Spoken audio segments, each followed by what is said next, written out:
Hello दोस्तों, हमारी आज की इस कहानी का नाम है बसीर। बेटे विकास ने उन्हें फिर से धक्का दे दिया था। उस वक्त घर में कोई न था। पिता के कहार पर उस पर कोई असर न था। असर होता भी कैसे, होश में होता तो समझता। वह तो बरसों पूर्व नशे की काली दुनिया में खो चुका था।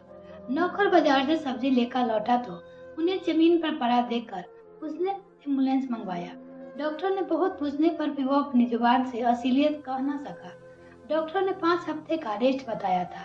वही नर्सिंग होम में रहता था। बड़ी उम्र में हड्डियां आसानी से कहाँ जुड़ती है। अपने ही पुत्र के गिरद पर उनकी आंखों नम थी और दिल भरा भरा सा था।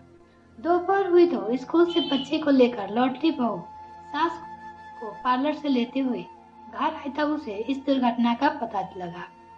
इसी बीच द्वारिका प्रसाद जी ने त्वरित गति से काम किया। वकील को नर्सिंग होम बुला लिया और अपनी समस्त सम्मति बहू के नाम कर दी। यही सिर्फ एक वसीयत नहीं बल्कि एक ससुर का पश्चाताप था। एक पढ़ी लिखी लड़की को अपने नालायक बेटे से विवाह कराने के उपरांत उनकी आत्मा उन्हें धिक्कारती रही थी, जिसके कारण वो इस नतीजे पर पहुंचे थे कि इस बात से पता लगते ही धर्मपति आशा का आग बबूला हो उठी। मेरे जीते जी इस सारी संपत्ति का मालिकाना हक बहू को देने का मतलब हमें बूढ़े और कमजोर हो गए हैं। विकास हमसे सारी संपत्ति जब्त कर बर्बाद कर देगा। बहू के नाम पर कर दिया, कम से कम पोते पोतिया की पढ़ाई लिखाई सही से चलेगी। वैसे भी अकेलेपन वो अक्सर यही सोचा करते थे। बस उसे योजना का अंजाम दिया। आए दिन अपने बेटे के हाथों अपमानित होने वाले माता पिता और कर ही क्या सकते थे। पश्चाताप स्वरूप उन्होंने अपने संपत्ति का अधिकार पुत्र वधू को बनाया। जानते थे कि पुत्र में उसके हाथ बड़ा अपराध हुआ। आज नहीं तो कल सुधर जाएगा। यही गुनते रहे और वक्त हाथ से चलता गया। मगर यह सब इतना जरूरी था। मुझ पर भरोसा करते तो मैं अपने हाथों से करवा देती। तुम क्या करवाती जो आज तक उसे सुधार ना सके। हमेशा ही तुम्हारे लाड प्यार ने उसे बिगाड़ ही है। जब पहली बार सिगरेट पिया तब थप्पड़ न झाड़ सकी। जब स्कूल फुटबॉल पार्टी दोस्तों के साथ बियर पार्टी कर रहा था तब तूने मुझसे लड़ झगड़ कर उसके हाथों में पैसे दिए। उन्हीं अमीर जादों के साथ जब ड्रग्स लेने लगा तब भी तुम्हारी ममता अंधी रही। आंखों पर गंधारी का समान पट्टी बंधा कर उसे बर्दाश्त होती देखती रही। मन खिंता तो सारी भड़ास निकाल रहे थे। अब कुछ भी मन में नहीं रखना चाहते थे। बेटे के गलत परवरिश के लिए पत्नी को दोषी मानते थे। आपने कौन सा ध्यान दे दिया। आप भी तो पैसे बनाने में धुन में घर से बाहर रहे। मैं अकेली जवान बेटे को कितना संभालती। काम कर रहा था, धन संग्रह कर रहा था, पर अब जान गया हूँ कि पुत सपूत को धन का संचय और पुत कपूत को धन का संचय दोनों के हालात में ये धन बेकार है। इसीलिए अब इसके नेक कर्म में लगाना चाहता हूँ। मैंने सोचा था शादी के बाद सुधर जाएगा, लेकिन तभी अपने बेरोजगार नशेड़ी बेटे के लिए एक अच्छी लड़की की जीवन बर्बाद कर दिया।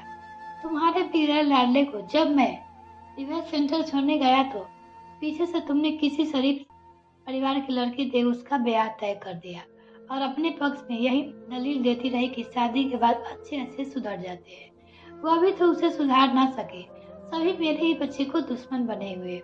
जो दिल में आए कीजिए। वो सूखने लगी। विकास की गलतियां पर पर्दा मत डालो।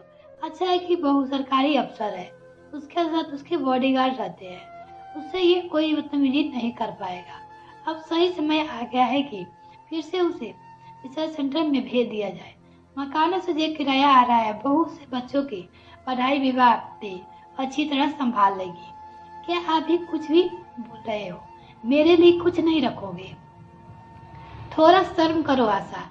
एक लड़की क्या क्या ख्याल लेकर ससुराल आती है और हमने शिक्षा को क्या दिया।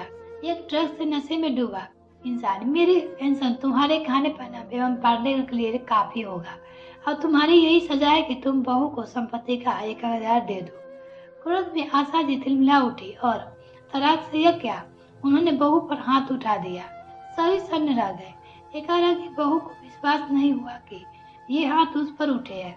बिना अपराध अपमान सहा था। पलट कर कुछ बोल सकती थी मगर उन्होंने उसके संस्कार नहीं थे। चुपचाप कमरे से निकल सरकारी आवास पर जाने लगी के लिए सामान पैक करने लगी। जब तक उसे रोकने का प्रयास करते उसने घर छोड़ दिया था। आशा जी ने अब सपने में भी ना सोचा था कि गलत सही ढंग से जमा राशि इस तरह उनके हाथ से निकल जाएगी। हर रमशीश्वर ने अपने किए पर माफी मांगी और उसे बहू नहीं बल्कि बेटी बनाकर घर वापस ले आई। उनका नालायक बेटा कुछ राह पर आ गया। अब पैसे के लिए पिता को परेशान करना छोड़ दिया था, क्योंकि वह जान चुका था कि जो भी है उसकी पत्नी का है, वही चाहे तो देगी या नहीं देगी, और पत्नी से उलझने का साहस न था। ऐसे भी इस तरह के बच्चों माँ बाप के प्रेम का ही तो फायदा उठाते हैं।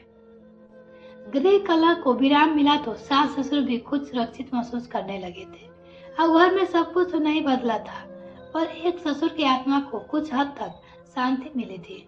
उनके हाथों पर हुए अपराध को कोई माफी नहीं थी, पर वह तरफ जो बहू के निर्देश चेहरों को देख उठती थी और उन्हें गलानी में डुबाती थी, वह शांत तो हो गई। विकास के रियल सेंटर भेज दिया गया और बहू निब्रा अपने सास ससुर की बेटी बन आजीवन उनकी सेवा करती रही। मिलते हैं फिर नेक्स्ट फ्रेंड, तब तक के लिए बाय।